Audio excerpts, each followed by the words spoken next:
하나님의 뜻을 발견하는 길. 반갑습니다. 전도자 여러분. 인생의 올바른 이정표를 찾아가는 현장 복음 메시지 32번째 시간입니다. 우리는 지난 시간에 환경과 현실에 속지 않고 승리하는 법을 배웠습니다. 그런데 우리가 인생을 살다 보면 끊임없이 선택의 갈림길에 서게 됩니다. 이 직장으로 가야 하나, 저 직장으로 가야 하나, 이 사람과 결혼해야 하나 말아야 하나, 사업을 확장해야 하나 멈춰야 하나. 이때 내 생각대로 결정했다가 낭패를 본 경험들이 다들 있으실 겁니다.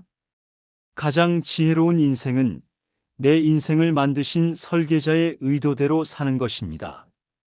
그것을 우리는 하나님의 뜻까지 윌이라고 부릅니다. 오늘 제32과 하나님의 뜻을 발견하는 길을 통해 헷갈리는 인생의 미로 속에서 하나님의 정확한 사인을 찾아내는 영적 안목을 기르시길 바랍니다. 이 비밀을 알면 더 이상 결정장애로 고민할 필요가 없습니다. 오늘도 하나님의 세밀한 음성을 듣기 원하신다면 구독과 좋아요, 알림 설정 부탁드립니다. 여러분의 클릭이 바른 길을 여는 신호탄이 됩니다. 1. 서론 내 뜻인가, 하나님 뜻인가? 여러분, 기독교인과 비기독교인의 가장 큰 차이가 무엇입니까? 비기독교인은 내가 하고 싶은 대로 삽니다. 내 기분, 내 이익이 기준입니다. 하지만 기독교인은 하나님이 원하시는 대로 사는 사람들입니다. 예수님도 겟세마네 동산에서 이렇게 기도하셨습니다. 나의 원대로 마시옵고 아버지의 원대로 하옵소서. 마태복음 26장 39절. 우리가 실패하는 이유는 능력이 없어서가 아니라 하나님의 뜻이 아닌 내 고집대로 밀고 나갔기 때문인 경우가 대부분입니다. 하나님의 뜻은 우리를 향한 가장 완벽한 시나리오입니다. 오늘 그 시나리오를 읽어내는 법을 배워봅시다. 2. 본론 1. 하나님의 뜻을 분별하는 기준.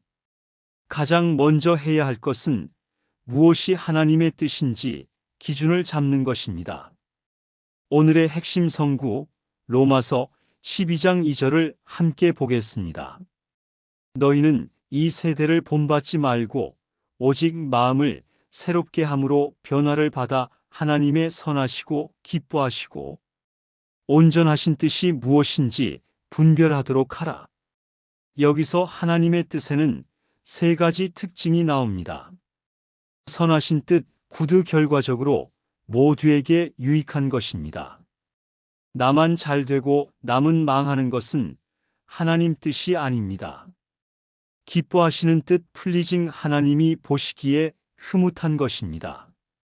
죄를 짓거나 요행을 바라는 것은 하나님이 기뻐하지 않으십니다. 온전하신 뜻, 퍼펙트, 부족함이 없는 완벽한 계획입니다. 사례 1. 부모님의 심부름. 아버지가 아들에게 가서 담배 좀 사와라라고 시킨다면 그것은 아버지의 뜻일 수는 있어도 선하고 온전한 뜻은 아닙니다. 나쁜 심부름이니까요.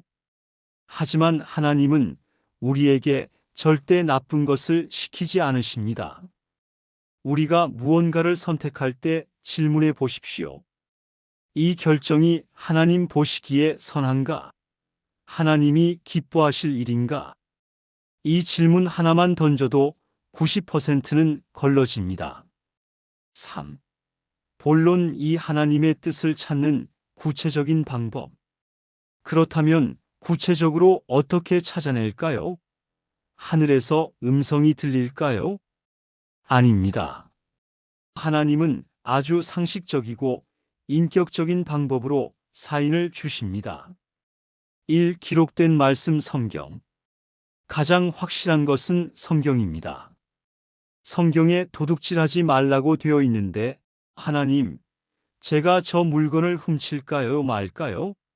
라고 기도할 필요가 있습니까? 없습니다. 이미 답이 나와 있습니다. 술 취하고 방탕한 것, 형제를 미워하는 것, 이런 건 기도해 볼 필요도 없이 하나님 뜻이 아닙니다. 시편 119편 105절에 주의 말씀은 내 발의 등이요 내 길의 빛이니이다라고 했습니다. 성경을 읽으면 갈 길이 보입니다. 이 강단의 메시지, 하나님은 주의 종목사님을 통해 현재 시간표에 맞는 말씀을 주십니다. 이상하게 고민하고 있던 문제가 주일 설교 시간에 딱 답으로 나올 때가 있습니다. 그게 바로 하나님의 사인입니다. 삶 환경과 여건, 하나님은 문을 여닫는 것으로 뜻을 보여주십니다. 사도행전 16장에 보면 바울이 아시아로 가려고 애를 썼는데 하나님이 계속 막으셨습니다. 대신 마게도냐 유럽의 문을 여셨습니다. 내가 아무리 원해도 환경이 계속 막힌다면 이건 하나님 뜻이 아니구나 혹은 때가 아니구나라고 생각하고 멈추는 것이 지혜입니다. 사내면의 평안 골로새서 3장 15절. 성령님이 주시는 가장 큰 사인은 평안입니다.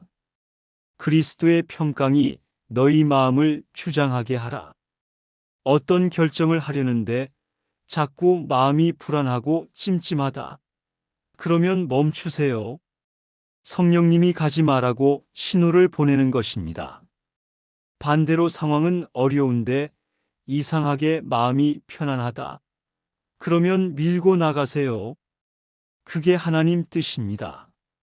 4. 본론 3. 하나님의 뜻을 가로막는 장애물 욕심. 우리가 하나님의 뜻을 못 찾는 게 아닙니다.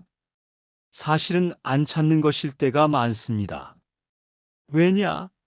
내 욕심 때문입니다. 야고보서 1장 14절을 보십시오. 오직 각 사람이 시험을 받는 것은 자기 욕심에 끌려 미혹됨이니 사례 이 색안경을 쓴 사람. 빨간 색안경을 쓰고 세상을 보면 온통 빨갛게 보입니다. 내 마음에 돈 욕심, 성공 욕심이라는 색안경을 끼고 있으면 하나님의 뜻이 안 보입니다. 다 내 욕심에 맞는 쪽으로만 해석합니다. 이 사업하면 대박 난다던데 이미 마음을 그쪽에 뺏겨놓고 하나님 뜻입니까? 라고 묻습니다. 하나님이 아니라고 해도 안 들립니다. 하나님의 뜻을 정확히 보려면 먼저 내 안경 욕심을 벗어야 합니다. 이것을 내려놓음이라고 합니다. 하나님, 제가 원하는 것은 이것이지만 하나님이 아니라고 하시면 언제든 포기하겠습니다. 이 마음 상태가 되었을 때 비로소 하나님의 진짜 음성이 들리기 시작합니다. 5. 본론 4. 큰 뜻과 작은 뜻. 많은 분들이 어떤 직업을 가질까요? 누구랑 결혼할까요? 같은 구체적인 선택에만 집중합니다. 하지만 하나님은 그것보다 더 중요한 근본적인 뜻을 먼저 제시하셨습니다. 데살로니가전서 5장 16절에서 18절입니다. 아주 유명한 말씀이죠. 항상 기뻐하라 쉬지 말고 기도하라 범사에 감사하라. 이것이 그리스도 예수 안에서 너희를 향하신 하나님의 뜻이니라.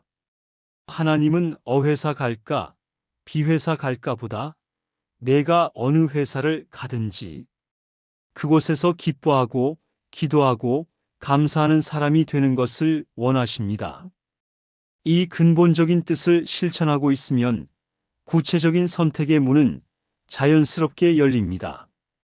어를 선택하든 비를 선택하든 감사하는 사람이 가면 그곳이 천국이 되기 때문입니다. 너무 신비하게 동쪽으로 갈까요? 서쪽으로 갈까요?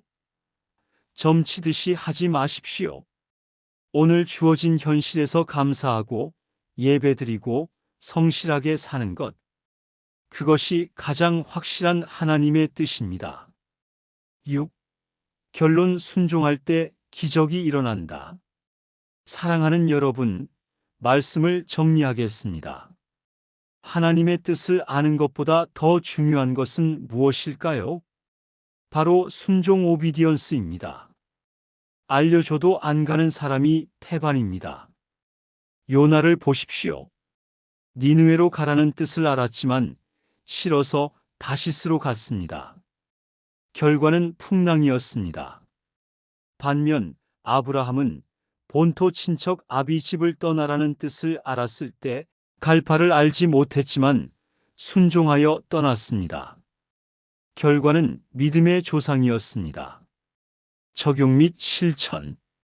오늘 여러분의 고민은 무엇입니까? 조용히 골방에 들어가 내 욕심을 내려놓고 질문하십시오.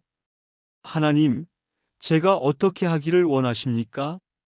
그리고 말씀과 평안으로 사인을 주실 때 계산하지 말고 아멘하고 발을 내디디십시오.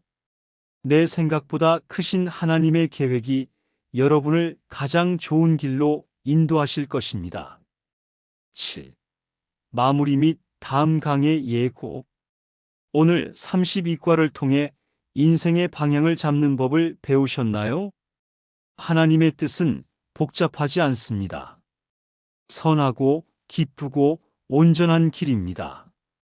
다음 제33과에서는 성도의 인간관계에 대해 말씀드리겠습니다.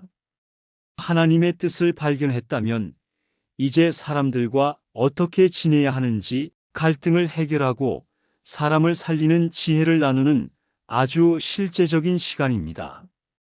오늘 말씀이 여러분의 인생 나침반이 되었다면 구독과 좋아요 눌러주시고 댓글로 내 뜻을 내려놓고 하나님의 뜻에 순종하겠습니다.